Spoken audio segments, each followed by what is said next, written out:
우리에게 주시는 하나님의 말씀을 함께 봉독하겠습니다.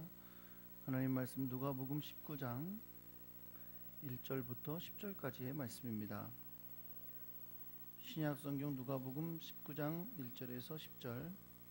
제가 가지고 있는 성경은 신약성경 128페이지에 있습니다.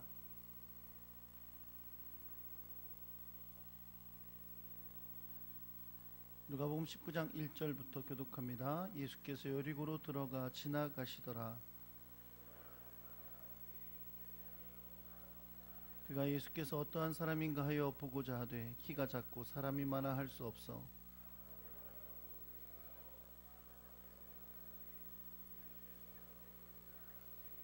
예수께서 그곳에 이르사 쳐다보시고 이르시되 삭개오야 속히 내려오라 내가 오늘 내 집에 유하여야 하겠다 하시니 무사람이 보고 수근거려 이르되 저가 죄인의 집에 유하러 들어갔도다 하더라.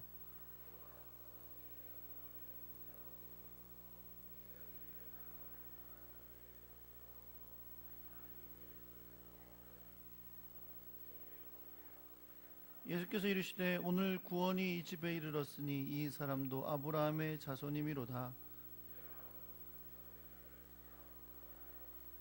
아멘.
귀하고 복된 날을 우리에게 주시고 주를 예배하는 자리로 건강하게 인도하여 주셨으니 감사합니다.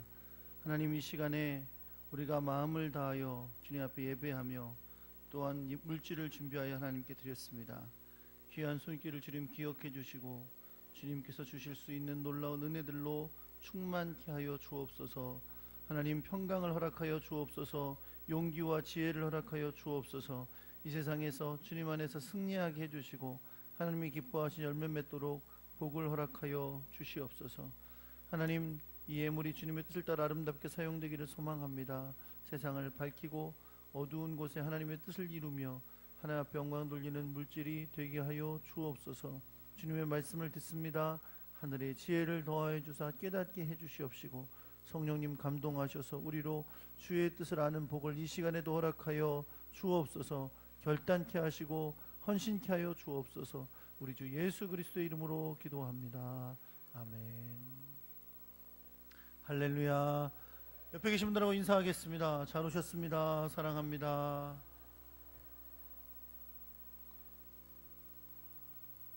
하나님의 놀랍고 크신 은혜와 사랑이 여러분과 함께하기를 우리 주 예수 그리스도의 이름으로 축원합니다. 한번 따라해 보겠습니다. 즐겁게 영접한 자가 누리는 복. 올해가 3.1절 3.1운동 100주년이 되는 해입니다. 그래서 국가적으로 3.1절 때뿐만 아니라 1년 내내 여러 가지 행사도 열리고 또 3.1운동과 독립운동에 대한 여러 가지 연구를 발표하는 학술제들도 많이 열리고 있습니다.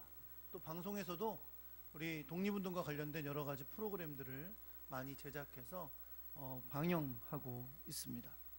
이렇게 하다 보니 우리가 잘 모르고 있던 혹은 잘 알았지만 깊이 생각하지 않았던 여러 독립운동가들에 대해서 배우게 되기도 하고 깨닫게 되기도 합니다. 그런데 여러분, 독립운동이라는 것이 얼마나 숭고하고 어렵고 힘든 일이었어요. 그렇죠? 그런 가운데 우리가 또 보게 되는 건 뭐냐면 그 독립운동 가운데 뒷면에 있는 또 친일의 역사도 우리에게 있었다는 것을 보게 되는 거죠. 아직도 친일 청산 이런 것이 되지 못했다고 하면서 정치적으로나 경제적으로나 사회적으로 여러 가지 문제를 가지고 있는 것도 우리는 보고 있습니다. 사실 일제강점기의 역사는 한국 교회에게도 아픈 역사입니다. 물론 우리가 너무나 잘 알고 있는 것처럼 수많은 그리스도인들이 예수를 믿는 가운데 일제의 박해를 받아서 순교를 당하고 고난을 당하고 또 불태워진 교회들도 많이 있었고 또 어려움 가운데 신앙생활을 했던 많은 성도들의 그런 고난의 역사들이 있었습니다. 그러나 동시에 또 다른 한국교회의 아픈 역사는 그런 가운데서도 교회가 공식적으로 신사참배를 허용하는 법을 통과시켜서 신사참배에 참여했던 아픈 역사가 우리에게도 있습니다. 한국 기독교에서 가장 존경받는 인물 중에 하나로 불리는 한경직 목사님도 돌아가시기 전에 신사참회에 허락하고 참여했던 것에 대해서 공식적으로 회개를 하셨던 것을 우리는 보면서 이것이 얼마나 한국교회의 아픈 역사인가 라는 것을 보게 됩니다. 우리는 여러분 종종 이런 말을 합니다. 오늘날도 여러 가지 정치, 경제, 역사의 일을 돌아가면서 보면서 정치적인 여러 가지 논쟁을 하고 하잖아요. 근데 그러면서 자주 하게 되는 말 중에 하나가 정치인들이 주로 많이 하는 말이죠. 역사가 평가할 것입니다. 역사가 판단할 것입니다. 이런 말들을 자주 합니다. 그 말은 지금 당장은 어떻게 평가를 내릴 수 없을지 모르지만 시간이 흘러가면 역사가 그것을 평가할 것이라고 말하고 있는 거죠. 일제강점기 때 신사참배를 했던 목사님들, 그리고 그리스도인들, 그리고 우리가 흔히 친일파라고 부르는 그런 활동을 했던 많은 사람들, 그 대다수의 사람들은 우리가 쉽게 말하자면 그 당시에 시대적인 흐름을 거스르지 못했던 그런 사람들이라고 할 수 있을 겁니다. 자신의 생명과 생존을 위해, 더 나아가서 가족의 생존을 위해 흘러가는 흐름에 자기 몸을 맡겨버렸다가 지금은 역사 가운데 비판을 받는 그런 상황이 된 많은 사람들이 있었을 거라는 겁니다. 사실은 우리가 그들을 너무 쉽게 비판하고 공격하기도 하지만 사실 우리가 잊지 않아야 될 한 가지는 그것은 분명 우리에게도 아픈 역사라는 거죠. 그 고통의 아픈 역사였기 때문에 그러한 일들이 일어날 수 있었다는 것입니다. 예수님 시대의 유대인 사회에도 당시 이스라엘을 지배하던 로마 제국의 정치적인 힘을 등에 업고 부유함을 누리며 살아가던 사람들이 있었습니다.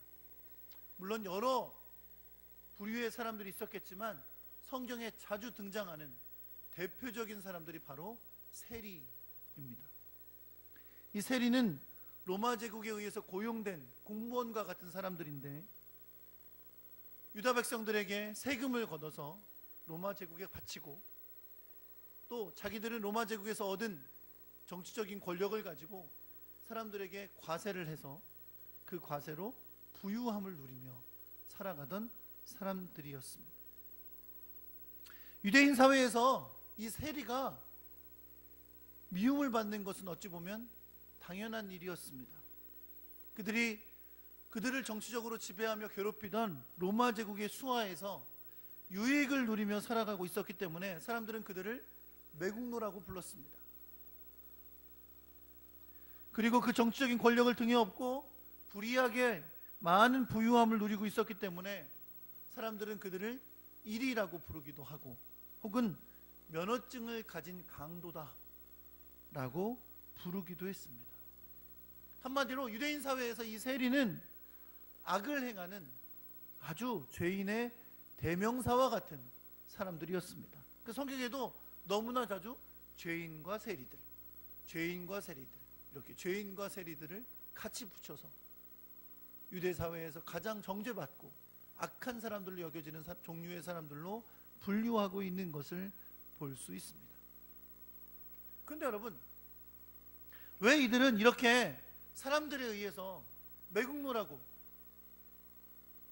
면허증을 받은 강도라고, 죄인들이라고, 도무지 상종 못할 사람들이라고 이렇게 비난을 받고 죄인 취급을 받고 한마디로 유대 사회에서 왕따를 당하며 살아가고 있으면서도 불구하고 그들은 왜 그러한 삶을 내려놓지 못하고 있었을까요?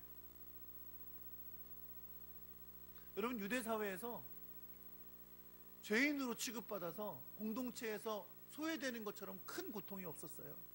초대교회 성도들이 신앙생활을 잘 하다가 한동안 많은 사람들이 유대교로 돌아간 적이 있습니다. 왜 유대교로 돌아갔냐면 예수 믿는 사람들이 초대교회 사람들이 토요일 날은, 오늘날로 말하면 토요일 날은 가서 안식일에 회당에 가서 예배를 드리고 예수님이 부활하신 주일날은 따로 모여서 예배를 드렸어요.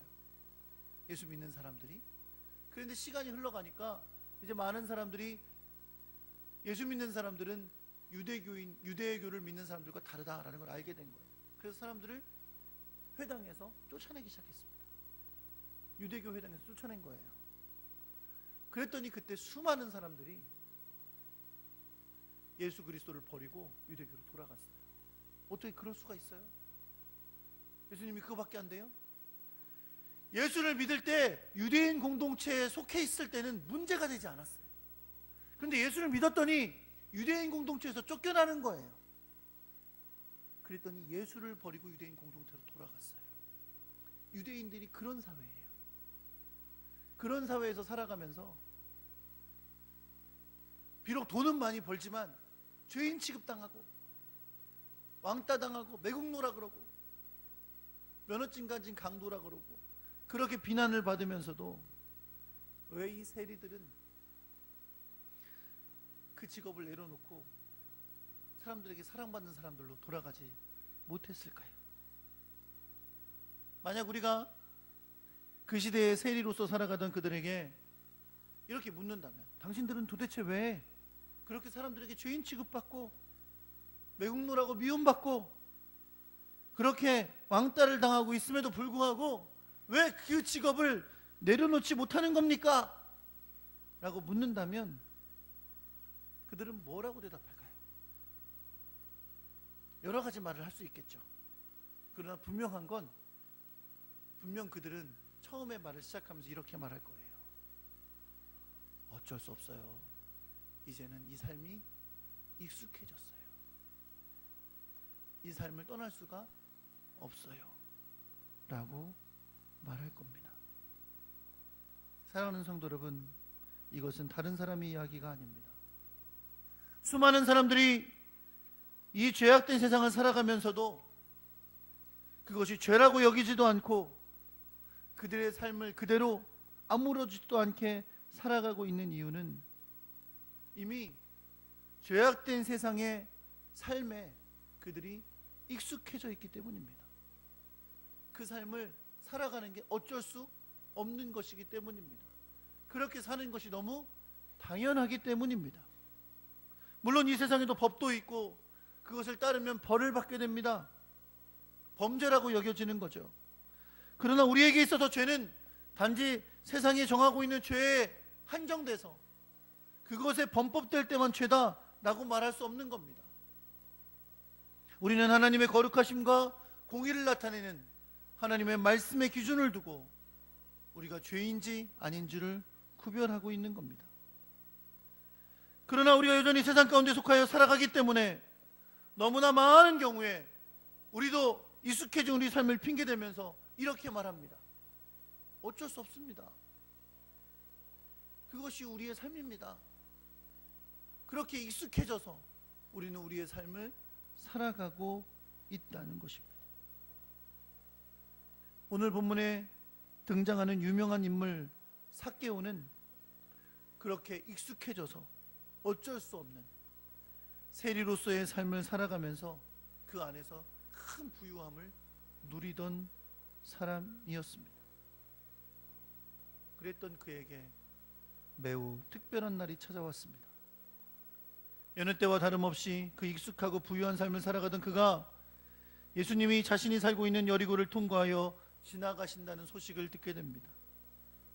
우리가 지난 주일에 나누었던 말씀에 예수님께서 여리고로 들어오시면서 길가에서 구걸하던 사람의 눈을 뜨게 해주는 사건을 살펴보았었습니다. 세 분만 기억하고 끄떡끄떡 하시네요. 지난 주일에 그 사람 이름이 뭐였죠? 바디메오였습니다. 여러분, 바디메오가 눈을 뜬 다음에 어떻게 했다 그랬죠? 일주일이나 지났는데 그걸 기억하세요? 어떻게 해요? 예수님을 따랐다 그랬어요. 지금 예수님을 따라 여리고를 지나가는 무리 가운데 누가 있어요? 바디메오가 있는 거죠. 여러분, 이 바디메오를 사람들이 몰랐을까요? 알았겠죠. 여리고 입구에서 구걸하는 그 사람을 왜 몰랐겠어요? 그렇죠? 예수님을 따르기 시작한 그로 말미암아 사람들은 사실 이미 여리고에서 많은 사람들이 예수님에 대해서 들었을 겁니다. 물론 꼭 그것이 아니더라도 이미 수많은 사람들이 예수님을 따르며 예수님에 대해서 들었고 예수님에 대해서 전파했기 때문에 이 삭개오도 예수님에 대해서 알고 있었습니다. 그래서 세리장 삭개오는 순식간에 퍼진 이 예수님에 대한 소식을 듣고 예수님을 보기를 원했습니다. 그래서 예수님을 보기 위해 예수님이 오신다는 길로 나아갔습니다. 예수님을 보고 싶었습니다. 어떤 분인가? 그런데 볼 수가 없었습니다. 두 가지 이유 때문입니다. 첫째는 사람이 너무 많았기 때문에, 사람들이 너무 많아서 예수님이 보이지가 않았습니다. 두 번째는 그가 키가 작아서 보이지가 않았습니다. 저는 이런 상황을 잘 모르겠습니다. 근데 피부로 느끼시는 분들도 분명히 있을 것 같아요. 보고 싶은데 안 보이는 안타까움이 얼마나 크겠어요. 그렇죠? 그러나 삭개오는 예수님을 정말 보고 싶었나 봐요. 그냥 포기하고 갈 수도 있잖아요. 아이고, 안 보이네, 키도 작고 안 보이네, 그러고 말 수도 있었을 텐데. 삭개오는 예수님이 여기로 들어오셨으면 저쪽으로 지나가겠지? 라는 걸 예상하고 예수님이 지나가실 길 옆에 있는 돌 무화과 나무 위로 올라갑니다. 이 돌 무화과 나무는 그동안 그전에는 항상 뭐라고 불리던 나무냐면 뽕나무라고 불리던 나무예요. 근데 요즘은 이제 원어가 분석돼 보니까 그게 뽕나무가 아니더라, 돌무화과 나무더라 라고 해서 개역개정판 성경에는 뽕나무에서 돌무화과 나무란 이름으로 이름을 고쳤습니다. 혹시 사진 준비했어요? 그거 아니에요. 저기 어디 돌무화과 나무야. 이겁니다. 이거 제가 찍은 거예요. 지금 여리교회 가면 삭개오가 올라갔다는 돌무화과 나무가 저렇게 서 있습니다. 언제부터 저렇게 컸는지는 잘 모르겠어요. 솔직히 말해서 저기 진짜 올라갔는지 잘 모르겠는데 어쨌든 지금 여리고에 저 나무가 서 있습니다. 이제 끄세요. 네. 거기에 올라갔어요. 삭개오의 예상은 맞아 떨어졌어요. 삭개오가 올라가 있는 돌무화과 나무가 있는 그 길가로 예수님과 예수님의 무리들이 지나갔습니다. 삭개오가 예수님을 볼 수 없을 만큼 수많은 사람들이 예수님 곁에 있었지만 나무 위에 올라가 있는 그가 예수님의 눈에 들어왔습니다. 여러분, 이게 당연히 나무에 올라갔으니 삭개오가 눈에 들어왔겠지만 과연 그것이 우연이었을까요? 지금 삭개오가 예수님을 열심히 찾는 것 같지만 이 말씀을 가만히 뒤돌아보면 나중에 다 살펴보고 나면 삭개오가 예수님을 찾은 게 아니라 예수님이 삭개오를 찾으셨구나 라는 것을 우리는 알게 됩니다. 삭개오가 나무 위에 올라가 있는 것을 본 예수님은 그에게 삭개오야 속히 내려와라. 내가 오늘 네 집에 유하여야 하겠다 라고 말씀하십니다. 예수님이 삭개오의 이름을 아셨어요. 어떻게 아셨을까요? 예수님이 뭘 몰라? 다 아셨겠지. 그렇게 읽을 수도 있고 혹 누가 나무에 올라가 있는 사람에 대해서 저 삭개오 저기 왜 올라가 있어? 이렇게 말해서 아셨을지도 모르겠어요. 성경은 어떻게 하셨는지 말씀해주고 있지 않으니까. 그러나 분명한 건 뭐예요? 예수님이 그의 이름을 부르셨다는 거예요. 그리고 그에게 내가 너의 집에 유하여야 하겠다 라고 그의 집에 들어가실 것을 말씀하셨다는 겁니다. 여러분, 물론 이전에도 예수님은 세리와 죄인들의 친구가 되어 주셨었어요. 그렇죠? 많은 사람들이 다 외면하고 가까이 하려고 하지 않는 이 세리와 죄인들을 만나주시고 그들과 식사도 나누시고 하셨었어요. 근데 이게 사실 예수님이 공격받는 이유가 됐잖아요. 그렇죠? 그래서 인간적으로 생각하면 그렇게 공격받을 일을 피하고 싶을 수도 있었을 거예요. 그러나 예수님은 전혀 그러지 않으셨습니다. 그리고 이 여리고에 와서도 사람들이 다 죄인으로 여기는 세리 삭개오의 집에 들어가실 뿐만 아니라 그곳에서 유하시겠다고 말씀하신 것을 볼 수 있습니다. 예수님의 말씀을 들은 삭개오가 신속히 돌무화과 나무에서 내려옵니다. 그의 표정을 좀 상상해 보세요. 어떤 표정으로 내려오고 있을까요? 사실 좀 놀래기도 했겠죠. 예상 못했는데 이건 놀라기도 했겠고. 그리고 어땠을까요? 잘 모르죠. 안 봤는데. 근데 성경이 알려줘요. 뭐라고요? 그가 즐겁게 예수님을 영접했다. 신났어요.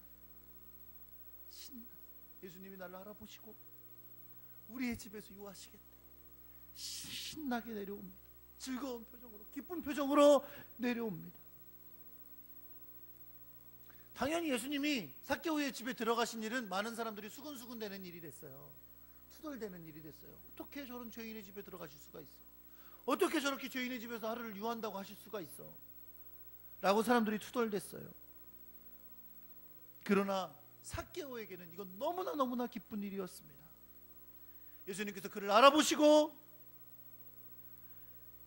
그의 집에 들어가셨다는 이 놀라운 사건은 그의 마음 가운데 큰 기쁨을 주는 사건이었습니다. 성경에 보니까 예수님께서 정말로 예수님을 삭개오가 즐겁게 영접했다 라고 말씀하고 있습니다. 한번 따라해 볼게요. 예수님을 즐겁게 영접했다. 여러분, 뭘 알 수 있어요? 비록 삭개오가 세리로서 사람들이 다 죄인 취급을 하고 왕따시키고 매국노라 그러고 그렇게 악하게 말하며 살면서도 자기의 삶이 너무 익숙해져서 이제 더 이상 피할 수도 없어서 어쩔 수 없이 그 삶을 살아가고 있었는데, 그랬던 세리 삭개오였지만 우리는 예수님이 그를 부르시고 그가 기쁨으로 내려오는 이 장면을 보면서 이걸 발견하게 됩니다. 아, 세리도 주님이 필요했구나.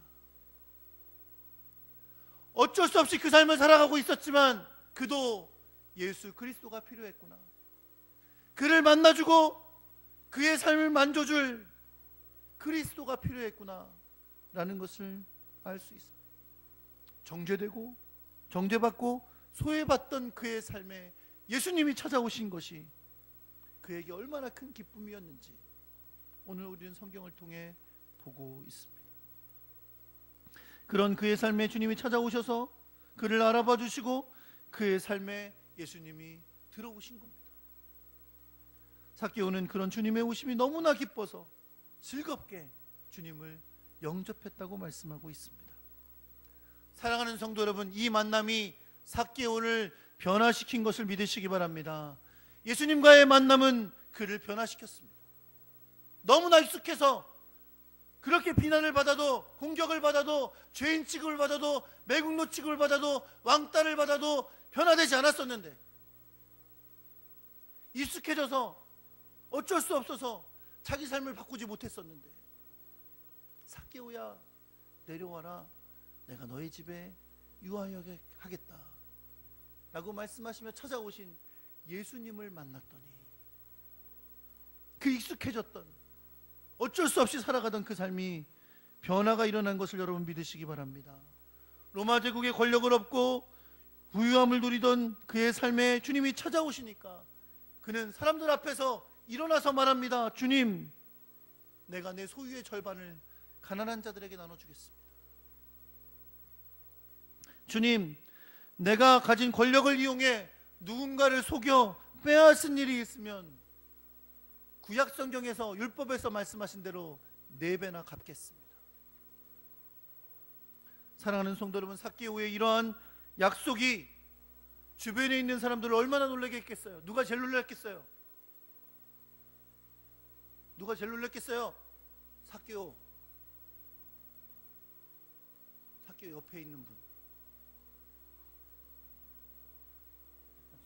재산의 절반을 내놓겠다는데 4배를 갚겠다니 괜찮으시겠어요? 제일 놀랐을지도 몰라요. 그렇죠? 주변에 있는 사람들도 다 삭개오가 웬일이야? 삭개오가 지금 무슨 얘기를 하는 거야? 저걸 믿을 수가 있어? 라고 말했을지도 몰라요.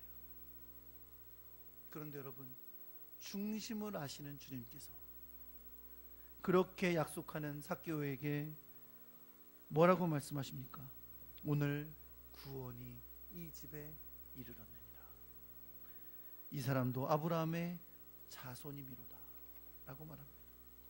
사랑하는 성도 여러분, 예수님은 삭개오의 결단과 약속을 그의 회개에 합당한 열매로 여기신 것을 여러분 믿으시기 바랍니다. 중심을 아시는 예수님은 그의 약속이 거짓이 아닌 걸 알았습니다.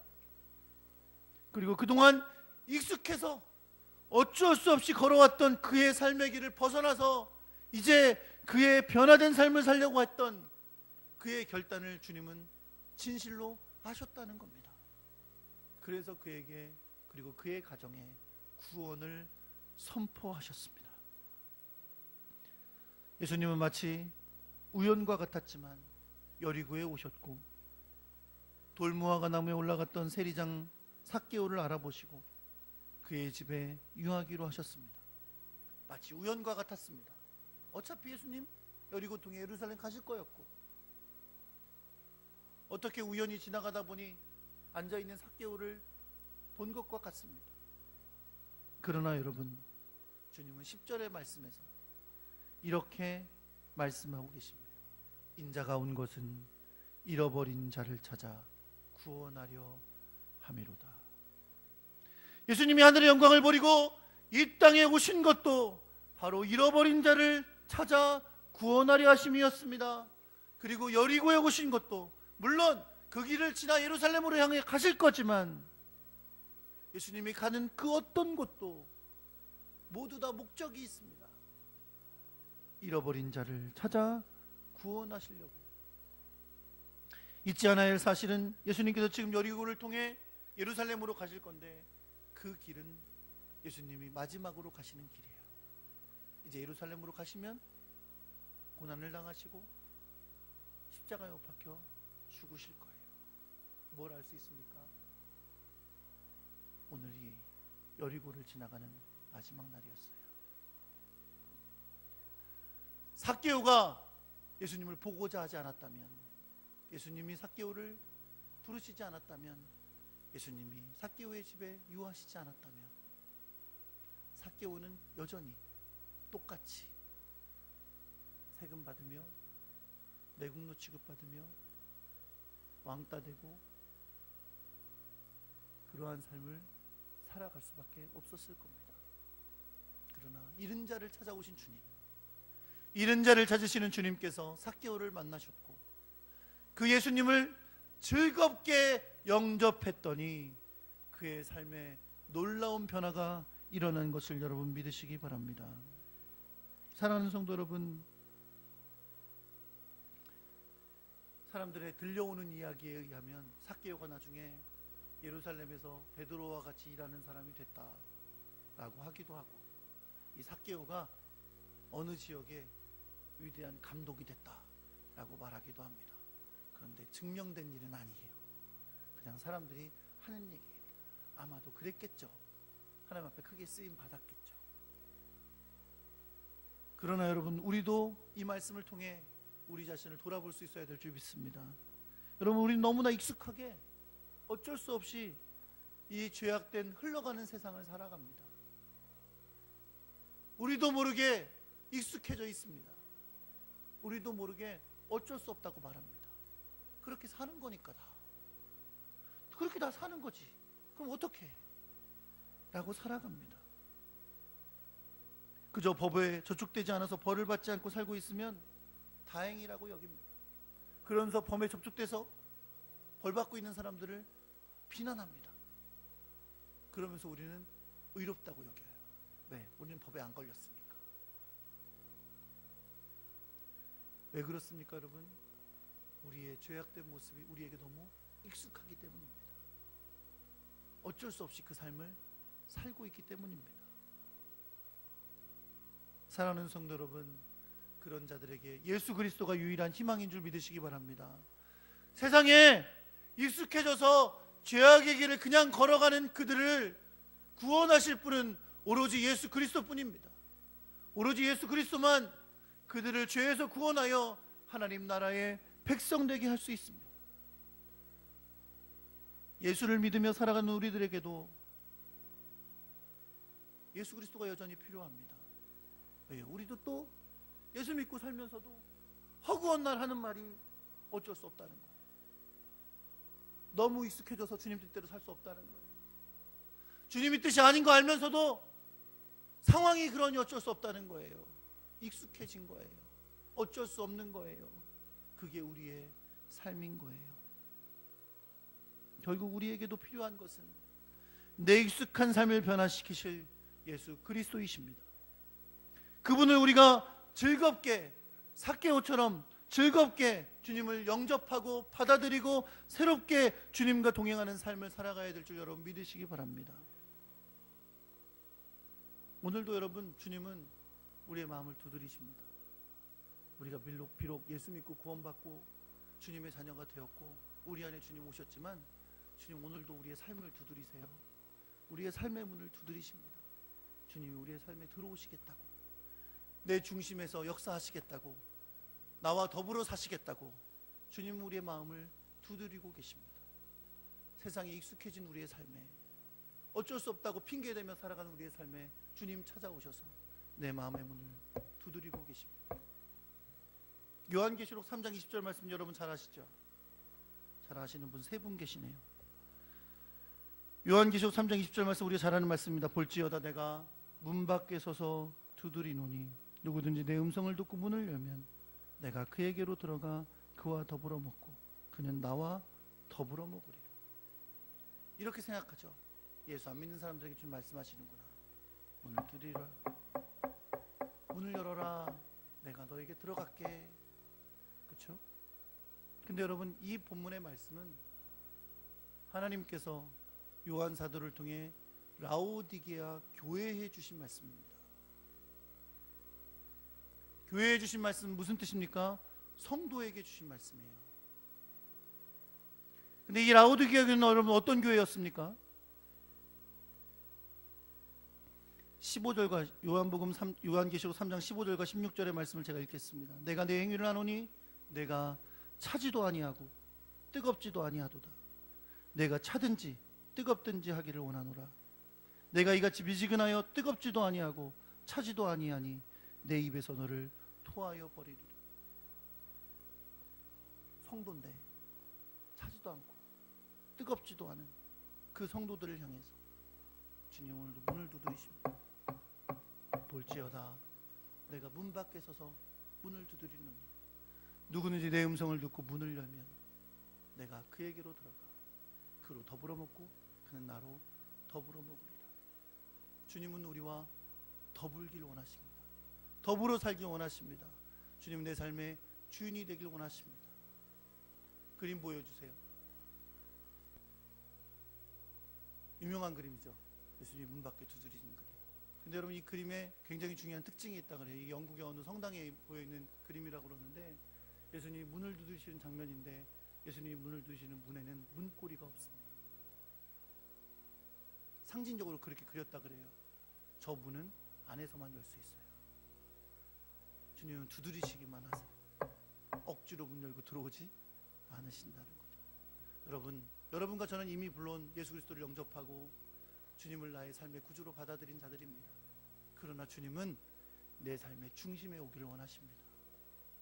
내가 이 세상에 익숙해서 어쩔 수 없다고, 그게 이 세상을 사는 방법이라고, 다 그렇게 산다고 익숙한 삶을 핑계대며 살아가는 우리의 삶에, 그래서 차지도 않고 뜨겁지도 않은 미지근한 신앙으로 살아가는 우리의 삶에 주님 찾아오셔서 내가 문 밖에 서서 문을 두드리니 문을 열어라. 내가 들어가서 너와 더불어 먹고 너는 나와 더불어 먹을 것이다. 주님이 우리를 부르시는 것을 여러분 믿으시기 바랍니다. 주님이 내 삶의 중심으로 오시고자 하시는 그 주님의 오심을 즐겁게 영접하는 여러분과 제가 되길 소망합니다. 그러할 때 우리의 삶의 변화가 일어날 겁니다. 주님이 내 삶을 만지시고 주인이 되셔서 내 고통과 아픔을 씻어주시고 하나님의 놀랍고 크신 역사를 내 안에 이루실 것을 믿으시기 바랍니다. 삭개오는 오랫동안 변화되지 못했지만 주님을 만났을 때 그 삶을 내려놓을 수 있었어요. 주님의 제자가 될 수 있었어요. 구원의 은혜를 누릴 수 있었어요. 우리의 삶도 날마다 주님을 즐겁게 영접하고 내 삶의 주인으로 맞아들일 때에 내 삶에 놀랍고 크신 역사가 일어나게 되는 것을 여러분 믿으시기 바랍니다.